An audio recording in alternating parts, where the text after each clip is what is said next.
আপনাদেরকে স্বাগত। আমি এখন আছি নিউ টাউনের এয়ারক্রাফট মিউজিয়ামে।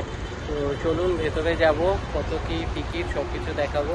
তো চলুন ভিডিওটা দেখতে। তার আগেই বাদিকে গেট আছে, গেট থেকে টিকিট করে নিয়ে তারপরে ভেতরে যেতে হবে।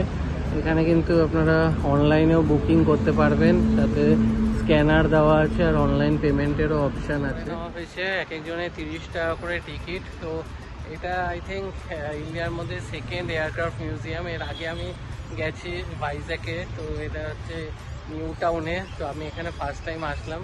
তো চলুন সামনে দেখাচ্ছি। এখানে কিন্তু ভেতরে কিন্তু ফটোগ্রাফি অ্যালাউ না, বাইরে থেকেই আমি আপনাদেরকে দেখাবো আর এর ব্যাপারে যা যা হিস্ট্রি আছে সেগুলো আপনাদের বলবো। তো চলুন ভেতরে সামনে গিয়ে আপনাদেরকে দেখাচ্ছি।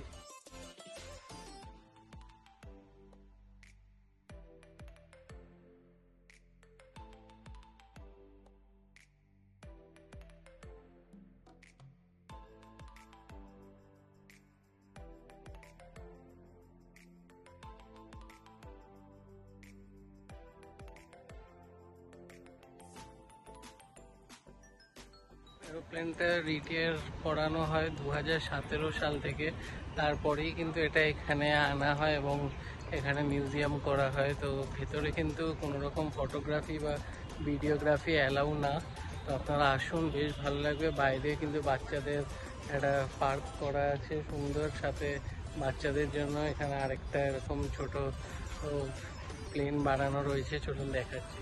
এই ভেতরে এখানে একটা স্লিপ মতন করা আছে, বাচ্চারা অলরেডি এটা এনজয় করছে। তাছাড়াও সামনে এখানেও কিছু বাচ্চাদের খেলাধুলার জিনিস রয়েছে আর বেশ লোকজন কিন্তু আসছে।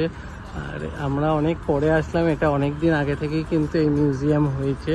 আর এই যে এখানে সব বাচ্চাদের খেলাধুলার এখানে কামান, সাথে বসার জায়গাও রয়েছে আর খুব সুন্দর মেনটেন করে রেখেছে কিন্তু চারিদিকে।